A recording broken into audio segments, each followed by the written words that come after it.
ओम शांति। 18 अगस्त 2020 की मुरली है। बाबा ने कहा, मीठे बच्चे, अपनी सतो प्रधान तकदीर बनाने के लिए याद में रहने का खूब पुरुषार्थ करो। सदा याद रहे, मैं आत्मा हूँ, बाप से पूरा वर्षा लेना है।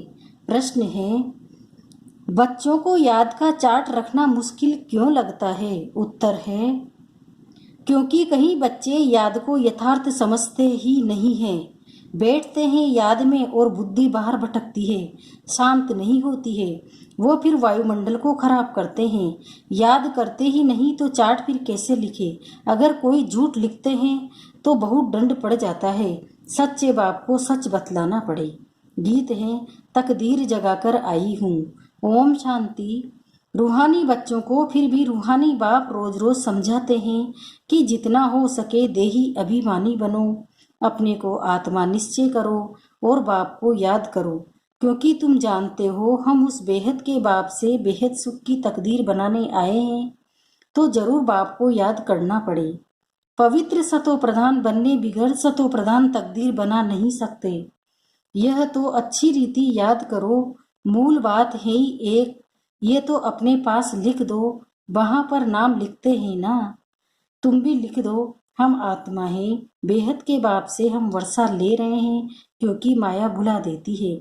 इसलिए लिखा हुआ होगा तो घड़ी घड़ी याद रहेगी। मनुष्य ओम व कृष्ण आदि का चित्र भी लगाते हैं याद के लिए। यह तो है नए ते नए याद। यह सिर्फ बेहद का बाप ही समझाते हैं। इस समझने से तुम सौभाग्यशाली तो क्या, पदम भाग्यशाली बनते हो। बाप को न जानने के कारण, याद न करने के कारण कंगाल बन गए हैं। एक ही बाप है जो सदैव के लिए जीवन को सुखी बनाने आए हैं। भल याद भी करते हैं, परंतु जानते बिल्कुल नहीं हैं। विलायत वाले भी सर्वव्यापी कहना भारतवासियों से सीखे हैं। भारत गिरा है तो सब गिरे हैं। भारत ही रेस्पॉन्सिबल है अपने को गिराने और सबको गिराने। बाप कहते हैं, मैं भी यहाँ ही आकर भारत को स्वर्ग सचखंड बनाता हूँ। ऐसा स्वर्ग बनाने वाले की कितनी ग्लानि कर दी है, भूल गए हैं। इसलिए लिखा हुआ है यदा यदाई धर्मस्य। इनका भी अर्थ बाप ही आकर समझाते हैं। बलिहारी एक बाप की है। अभी तुम जानते हो बाप आते ही जरूर, शिव जयंती मनाते हैं, परंतु शिव जयंती का कदर बिल्कुल नहीं है। अभी तुम बच्चे समझते हो, जरूर होकर गए हैं। जिसकी जयंती मनाते हैं, सतयुगी आदि सनातन देवी देवता धर्म की स्थापना वही करते हैं। और सब जानते हैं कि हमारा धर्म फलाने ने फलाने समय स्थापन किया। उनके पहले ही देवी देवता धर्म। उनको बिल्कुल ही नहीं जानते कि हम धर्म कहाँ गुम हो गया है। अभी बाप आकर समझाते हैं। बाप ही सबसे ऊंचे और किसकी महिमा है नहीं। धर्म स्थापक की महिमा क्या होगी। बाप ही पावन दुनिया की स्थापना और पतित दुनिया का विनाश कराते हैं और तुमको माया पर जीत पहनाते हैं। ये बेहद की बात है। रावण का राज्य सारी बेहद की दुनिया पर है, हद के लंका आदि की बात नहीं। ये हार जीत की कहानी भी सारे भारत की ही है। बाकी तो बाई प्लांट्स हैं। भारत में ही डबल सिर ताज और सिंगल ताज राजाएं बनते हैं। और जो भी बड़े बड़े बादशाह होकर गए हैं, कोई पर भी लाइट का ताज नहीं होता है, सिवाय देवी देवताओं के। देवताएं तो फिर भी स्वर्ग के मालिक थे ना।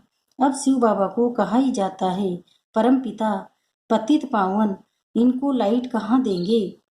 लाइट तब दे जब बिगड़ लाइट वाला पतित भी हो। वो कभी बिगड़ लाइट वाला होता ही नहीं है। बिंदी पर लाइट दे कैसे सकेंगे? हो न सके। दिन प्रतिदिन तुमको बहुत गुहू गुहू बातें समझाते रहते हैं, जो जितना बुद्धि में बिठा सके। मुख्य है याद की यात्रा। इसमें माया के विघ्न पड़ते हैं। भल कोई याद के चार्ट में 50-60% भी लिखते हैं, परंतु समझते नहीं है कि याद की यात्रा किसको कहा जाता है। पूछते रहते हैं इस बात को याद कहें, बड़ा मुश्किल है। तुम यहाँ 10-15 मिनट बैठते हो, उनमें भी जांच करो याद में अच्छी रीति रहते हैं। बहुत है जो याद में रह नहीं सकते, फिर वो वायुमंडल को खराब कर देते हैं। बहुत है जो याद में न रहने से विघ्न डालते हैं, सारा दिन बुद्धि बाहर भटकती रहती है। सो यहाँ थोड़ी ही शांत होगी, इसलिए याद का चार्ट भी रखते नहीं, झूठा लिखने से तो और ही दंड पड़े। बहुत बच्चे भूले करते हैं, छिपाते हैं, सच बताते नहीं। बाप कहे और सच न बताए तो कितना दोष हो जाता है। कितना भी बड़ा गंदा काम किया होगा तो भी सच बताने में लज्जा आएगी। अक्सर करके सब झूठ बताएंगे। झूठी माया, झूठी काया, झूठा सब संसार है ना। एकदम देह अभिमान में आ जाते हैं। सच सुनाना तो अच्छा ही है, और भी सीखेंगे। यहाँ सच बताना है। नॉलेज के साथ साथ याद की यात्रा भी जरूरी है, क्योंकि याद की यात्रा से अपना और विश्व का कल्याण होना है। नॉलेज समझाने के लिए बहुत सहज है, याद में ही मेहनत है। बाकी बीज से झाड़ कैसे निकलता है वो तो सबको मालूम रहता है। बुद्धि में 84 का चक्र है, बीज और झाड़ की नॉलेज होगी ना। बाप तो सत्य है, चैतन्य है, ज्ञान का सागर है। उनमें नॉलेज है समझाने के लिए। ये है बिल्कुल ही अनकॉमन बात। ये मनुष्य सृष्टि का झाड़ है, ये भी कोई नहीं जानते। सब नेति नेति करते गए, ड्यूरेशन को ही नहीं जानते तो बाकी क्या जानेंगे। तुम्हारे में भी बहुत थोड़े हैं जो अच्छी रीति जानते हैं, इसलिए सेमिनार भी बुलाते हैं। अपनी अपनी राय दो। राय तो कोई भी दे सकते हैं, ऐसे नहीं कि जिनके नाम है उनको ही देनी है। हमारा नाम नहीं है, हम कैसे देवे। नहीं, कोई को भी सर्विस अर्थ कोई राय हो, एडवाइज हो, लिख सकते हो। बाप कहते हैं कोई भी राय आए तो लिखना चाहिए।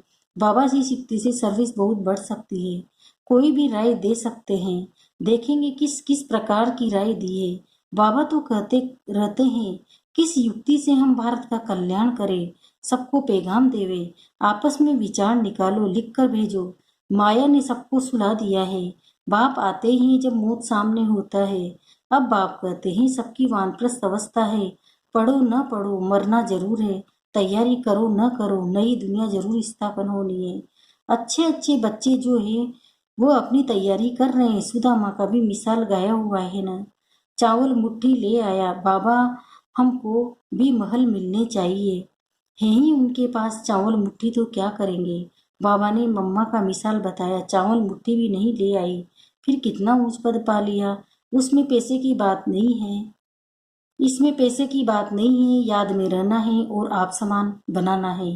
बाबा की तो कोई भी आदि नहीं है। समझते हैं हमारे पास पैसे पड़े हैं तो क्यों न यज्ञ में स्वाहा कर दे। विनाश तो होना ही है, सब व्यर्थ हो जाएगा। इससे कुछ तो सफल करें। हर एक मनुष्य कुछ न कुछ दान पुण्य आदि जरूर करते हैं। वह है पाप आत्माओं का। पाप आत्माओं को दान पुण्य, फिर भी उनका अल्पकाल के लिए फल मिल जाता है। समझो कोई यूनिवर्सिटी कॉलेज आदि बनाते हैं, पैसे जास्ती हैं, धर्मशाला आदि बना देते हैं तो उनको मकान आदि अच्छा मिल जाएगा, परंतु फिर भी बीमारी आदि तो होगी ना। समझो किसी ने हॉस्पिटल आदि बनाई होगी तो करके तंदुरुस्ती अच्छी रहेगी, परंतु उनसे सब कामनाएं तो सिद्ध नहीं होती हैं। यहाँ तो बेहद के बाप द्वारा तुम्हारी सब कामनाएं पूरी हो जाती है। तुम बनते हो पावन तो सब पैसे विश्व को पावन बनाने में लगाना अच्छा है ना। मुक्ति, जीवन मुक्ति देते हो, सो भी अल्पकाल के लिए। सब कहते हैं हमको शांति कैसे मिले, वो तो शांति धाम में मिलती है। और सतयुग में एक धर्म होने के कारण वहाँ अशांति होती नहीं। अशांति होती है रावण राज्य में। गायन भी है ना, राम राजा राम राम प्रजा, वो है अमरलोक। वहाँ अमरलोक में मरने का अक्सर होता नहीं है। वहाँ तो बैठे बैठे अचानक मर जाते हैं। इसको मृत्युलोक, उसको अमरलोक कहा जाता है। वहाँ मरना होता नहीं, पुराना एक शरीर छोड़ फिर बालक बन जाते हैं। रोग होता नहीं, कितना फायदा होता है। श्री श्री की मत पर तुम एवर हेल्दी बनते हो तो ऐसे रूहानी सेंटर्स कितने खुलने चाहिए। थोड़े भी आते हैं वह कम है क्या। इस समय कोई भी मनुष्य ड्रामा के ड्यूरेशन को नहीं जानते। पूछेंगे तुमको फिर ये किसने सिखलाया है। अरे हमको बताने वाला बाप है। इतने ढेर बीके हैं, तुम भी बीके हो। शिव बाबा के बच्चे हो, प्रजापिता ब्रह्मा के भी बच्चे हो। ये है ह्यूमैनिटी का ग्रेट ग्रेट ग्रैंडफादर। इनसे हम बीके निकले हैं। बिरादरियां होती है ना। तुम्हारे देवी देवता का कुल बहुत सुख देने वाला है। यहाँ तुम उत्तम बनते हो, फिर वहाँ राज्य करते हो। ये किसी को बुद्धि में रह न सके, ये भी बच्चों को समझाया जाता है। देवताओं के पैर इस तमो प्रधान दुनिया पे पड़ न सके। जड़ चित्र का परछाया पड़ सकता है, चैतन्य का नहीं पढ़ सकता। तो बाप समझाते हैं, बच्चे एक तो याद की यात्रा में रहो, कोई भी विकर्म न करो और सर्विस की युक्तियां निकालो। बच्चे कहते हैं, बाबा हम तो लक्ष्मी नारायण जैसा बनेंगे। बाबा कहते हैं, तुम्हारे मुख में गुलाब, लेकिन इसके लिए मेहनत भी करनी है। ऊंच पद पाना है तो आप समान बनाने की सेवा करो। तुम एक दिन देखेंगे एक एक पंडा अपने साथ 100-200 यात्री भी ले आएंगे। आगे चल देखते रहेंगे। पहले से थोड़े ही कुछ कह सकते हैं। जो होता रहेगा सो देखते रहेंगे। ये बेहद का ड्रामा है। तुम्हारा है सबसे मुख्य पाठ बाप के साथ, जो तुम पुरानी दुनिया को नहीं बनाते हो। ये है पुरुषोत्तम संगम युग। अब तुम सुखधाम के मालिक बनते हो। वहां दुख का नाम निशान नहीं होगा। बाप है दुख हरता सुख करता, दुख से आकर लिबरेट करते हैं। भारतवासी भी समझते हैं इतना धन है, बड़े बड़े महल हैं, बिजलियां हैं, बस यही स्वर्ग है। ये सभी माया के पॉम्स। सुख के लिए साधन बहुत करते हैं, बड़े बड़े महल मकान बनाते हैं, फिर मौत कैसे अचानक हो जाता है। वहां मरने का डर नहीं, यहाँ तो अचानक मर जाते हैं, फिर कितना शोक करते हैं, फिर समाधि पर जाकर आंसू बहाते हैं। हर एक की अपनी अपनी रस्म रिवाज है, अनेक मत हैं। सतयुग में ऐसी बात होती नहीं। वहां तो एक शरीर छोड़ दूसरा ले लेते हैं। तो तुम कितना सुख में जाते हो। उसके लिए पुरुषार्थ करना चाहिए। कदम कदम पर मत लेनी चाहिए। गुरु की व पति की मत लेते हैं, वह तो अपनी मत से चलना होता है। आसुरी मत पर क्या काम देगी, आसुरी तरफ भी ढकेलेगी। अब तुमको मिलती है ईश्वरी मत, ऊंचते ऊंच, इसलिए गाया हुआ है ना, श्रीमत भगवान वाच। तुम बच्चे श्रीमत से सारे विश्व को स्वर्ग बनाते हो। उस हेविन के तुम मालिक बनते हो। इसलिए तुम्हें हर कदम पर श्रीमत लेनी है, परंतु किसी की तकदीर में नहीं है तो फिर मत पर चलते नहीं है। बाबा ने समझाया है, किसी को भी अपना कुछ अकल हो, राय हो तो बाबा को भेज देवे। बाबा जानते हैं कौन कौन राय देने लायक है। नए नए बच्चे निकलते रहते हैं, बाबा तो जानते हैं ना कौन से अच्छे अच्छे बच्चे हैं। दुकानदारों को भी राय निकालनी चाहिए। ऐसे यत्न करे जो बाप का परिचय मिले। दुकान में भी सबको याद कराते रहे। भारत में जब सतयुग था तो एक धर्म था, इसमें नाराज होने की तो बात ही नहीं है। सबका एक बाप है। बाप कहते हैं मामेकम याद करो तो तुम्हारे विकर्म विनाश हो जाए, स्वर्ग के मालिक बन जाएंगे। अच्छा मीठे मीठे सिकिल दे बच्चों प्रति माता पिता बाप दादा का याद प्यार और गुड मॉर्निंग। रूहानी बाप की रूहानी बच्चों को नमस्ते। हम रूहानी बच्चों की भी रूहानी माता पिता बाप दादा को याद प्यार गुड मॉर्निंग, नमस्ते नमस्ते नमस्ते। शुक्रिया बाबा शुक्रिया, आपका पद्मा पदम शुक्रिया। धारणा के लिए मुख्य सार है, पहला है श्रीमत पर चलकर सारे विश्व को स्वर्ग बनाने की सेवा करनी है। बहुतों को आप समान बनाना है। आसुरी मत से अपनी संभाल करनी है। दूसरा है याद की मेहनत से आत्मा को सतो प्रधान बनाना है। सुदामा मिसल जो भी चावल मुट्ठी है वो सब सफल कर अपनी सर्व कामनाएं सिद्ध करनी है। वरदान है परीक्षाओं और समस्याओं में मुरझाने के बजाय मनोरंजन का अनुभव करने वाले सदा विजयी भव। अब इसका विस्तार बता रहे बाबा। इस पुरुषार्थी जीवन में ड्रामा अनुसार समस्याएं व परिस्थितियां तो आनी है। जन्म लेते ही आगे बढ़ने का लक्ष्य रखना, अर्थात परीक्षाओं और समस्याओं का आह्वान करना। जब रास्ता तय करना है तो रास्ते के नज़ारे न हो, यह हो कैसे सकता है।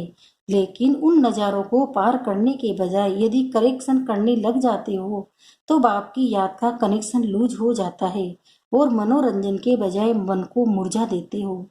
इसलिए वहाँ नजारा, वहाँ के गीत गाते आगे बढ़ो, अर्थात सदा विजयी भव के वरदानी बनो।